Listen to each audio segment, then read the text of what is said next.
Very clearly हम किसी गरीब आदमी को अमीर नहीं बना सकते। अमीर इंसान एस्ट्रोलॉजी न्यूमरोलॉजी से नहीं बनता, अमीर इंसान बनता है अपनी मेहनत से। सीधी सी बात है, मेहनत प्लेज अ रोल। अब बात आती है कि रेमेडीज फिर मैं क्यों करूं अगर मेहनत से ही मेरे को अमीर बनना है।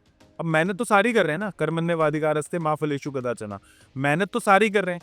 तो ये जो न्यूमरोलॉजी एस्ट्रोलॉजी है, ये एक्स फैक्टर है। तो यानी कि गरीब आदमी अमीर बनेगा, लेकिन वो अपनी मेहनत और अपने टाइम से बनेगा।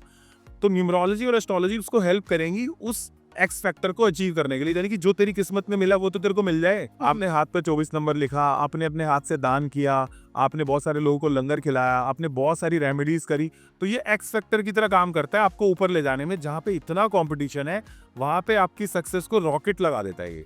तो ये बात समझने की है।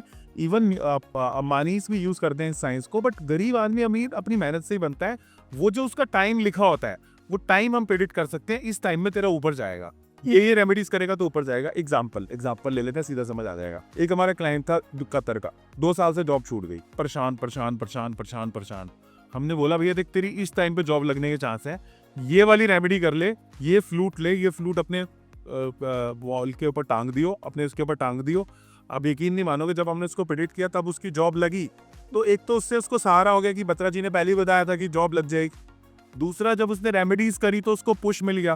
तो मेहनत तो वो कर ही रहा था ना, बट रेमेडीज ने उसको पुश दे दिया। और जब हमने उसको टाइम बताया तो उसको ये क्लैरिटी आ गई कि इस टाइम तक मेरे को वेट करना पड़ेगा, तब तक वो फ्रीलांसिंग का काम करता रहा।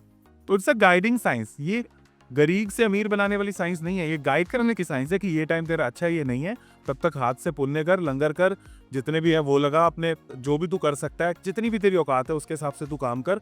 ये वाला टाइम पे आके तेरे को थोड़ी सी राहत मिल जाएगी। Everyone wants to know. जैसे अब आप है, आपका क्वेश्चन हो गया किस टाइम पे मेरी शादी हो सकती है, किस टाइम पे मेरा धंधा अच्छा चल जाएगा। तो it's a predictive science to predict कि अब मेहनत करते रहे, इस टाइम पे तेरा अच्छा हो जाएगा, और ये रेमेडीज कर ले ताकि तेरी सक्सेस को रॉकेट लग जाए। अच्छा, आप इसे साइंस बोल रहे हो, बट ये साइंस बैक्ड कैसे है? मतलब इसके कोई साइंटिफिक प्रूफ्स या है ऐसा हाँ कुछ? चलो कर लेते हैं, फिर डिस्कशन कर। ठीक है। बहुत अच्छी बात आप भाई, ठीक है भाई, साइंस है तो डिस्कशन कर लेते हैं। वैसे जब साइंस से भी ज्यादा क्वेश्चन पूछ लिए जाते हैं तो उसके पास भी आंसर नहीं होता। एग्जाम्पल मैं आपसे पूछूं कि पेड़ ग्रीन क्यों है, तो आपका क्या आंसर होगा? क्लोरोफिल है। उसमें क्लोरोफिल है। अब पेड़ में ही क्यों क्लोरोफिल है? तीसरे लेवल तक जाते जाते साइंस की भी धज्जियां उड़ जाती है, कंफर्म। आप कोई भी क्वेश्चन पकड़ लो, साइंस के पास 2 लेवल का आंसर होगा, 3 लेवल का होगा, चौथे लेवल का आंसर साइंस के पास भी नहीं है। साइंस ये तो समझता है डेथ क्या है, बट डेथ कब घटित होगी, कैसे घटित होगी और क्यों घटित हो रही है, क्यों हम रोबोट की तरह सालों साल नहीं चल रहे, साइंस डजंट हैव आंसर। तो ये तो हर बंदा बोल सकता है कि ग्रीन हो क्योंकि क्लोरोफिल की वजह से, बट क्लोरोफिल पेड़ में ही क्यों है, इंसानों में क्यों नहीं है, बंदरों में क्यों नहीं है? तो साइंस के पास भी एक तो लेवल का आंसर ही होता है। अच्छा। Coming on the numerology part, जब करते हैं डिस्कशन, हम अपनी बात पे डिस्कशन करें, सिर्फ साइंस को ही गलत ना कहें। देखो, अगर आपने पागल खाने को देखा हो, जैसे आप साइकोलॉजी में रहे हो, तो आपने देखा होगा फुल मून के टाइम पागल खानों में कुछ होता है। क्या होता है, कुछ आइडिया आपको? लोग बड़े एक्साइटेड हो जाते हैं, उग्र हो जाते हैं। ओके। और जब न्यू मून आता है यानी कि अमावस आते हैं तो लोग बड़े डिप्रेस हो जाते हैं। पागल खानों का ये स्टेटस है। कोई भी बंदा ये साइकाइट्रिस्ट है या फिर पागल खानों में डील करता है तो उनको पता होगा ये बात।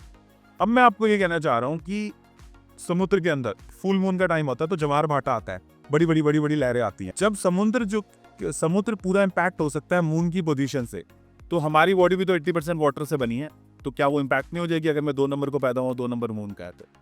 जब पूरा समुद्र इम्पैक्ट हो सकता है मून की साइकिल से, तो हम भी तो इम्पैक्ट हो रहे हैं ना मून की साइकिल से। विमेन के मंथली साइकिल भी मून से इम्पैक्ट हो जाते हैं।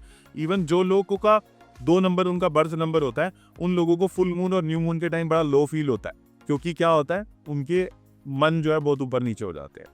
तो ऐसे ही देखो, क्लियर कट आपको आंसर मिल रहा है कि कैसे मून की साइकिल से पूरा समुद्र प्रभावित हो रहा है। तो जो ह्यूमन बॉडी है जो कि 90% वाटर से बनी है, तो क्या ये इम्पैक्ट नहीं हो जाएगी? मंगल जो कि फायरी प्लैनेट है, सबको पता है मंगल इज अ फायरी प्लैनेट। तो अगर कोई बंदा किसी महीने की 9 तारीख को, 18 को, 27 को पैदा हो रहा है, जो कि मंगल से रूल हो रहा है, तो क्या वो इंसान हर जगह जगह लड़ाई नहीं करेगा? क्या वो इंसान इम्पल्सिव नहीं हो जाएगा? क्या वो इंसान अपनी फैमिली के लिए स्टैंड नहीं ले लेगा? क्या वो इंसान एकदम से लड़ाई करने नहीं लग जाएगा? आर्मी के लिए वो इंसान क्या अच्छा नहीं है? तो मैं कह रहा हूँ कि लॉजिक है, बट जितने भी लॉजिक हैं वो एक टाइम के बाद बाढ़ हो जाते हैं, बट आपकी जो रियल ऑब्जर्वेशन होती है वो बाढ़ नहीं होती। जैसे अब आप जीता जाता है, एग्जाम्पल हो नंबर 5 का, 5 नंबर वो यू लाइक द कम्युनिकेशन, आपको अच्छा लगता है लोगों से बतियाना, बात करना। तो सबसे बड़ा जो प्रमाण है वो प्रत्यक्ष प्रमाण होता है कि जैसे मैंने बोला कि भाई आप डीप ब्रीदिंग करोगे 10 मिनट के बाद आप अपने माइंड का स्टेट देख लेना. So best is do the practice and see the result. वो बेस्ट है कि मैं आपको वो प्रैक्टिस दे दूं कि ये करो, आपको अगर रिजल्ट आ गया तो वो सीधा काम कर गया. Logic we can give 100 logics और मैंने आपको लॉजिक दे दिया है, बट साइंस के लॉजिक में एक हद के बाद फेल हो जाते हैं. किसी मरते आदमी को क्या साइंस 1 सेकंड का भी वो दे सकता है? सांस कोशिश करेगा वेंटिलेटर लगाने की, बट अंदर से बंदा मर ही चुका होता है. कि लोग अपने पैसे बढ़ाने के लिए वेंटिलेटर कई बार लगा देते हैं. लेकिन चलो with all the respect to all the medical science बहुत अच्छा काम कर रहे हैं. लेकिन मैं अगेन ये बोल रहा हूँ कि अगर कोई बच्चा मर गया तो उसको मरने वाला तो 1 सेकंड भी आप ज़्यादा नहीं दे सकते साइंस की मदद से भी. सो साइंस की भी एक लिमिटेशन है कि वो लॉजिक्स जो चीज़ें हैं उसी का बखान करे जा रही है. That's my take on science. But yes, science has given us lot of things. So all gratitude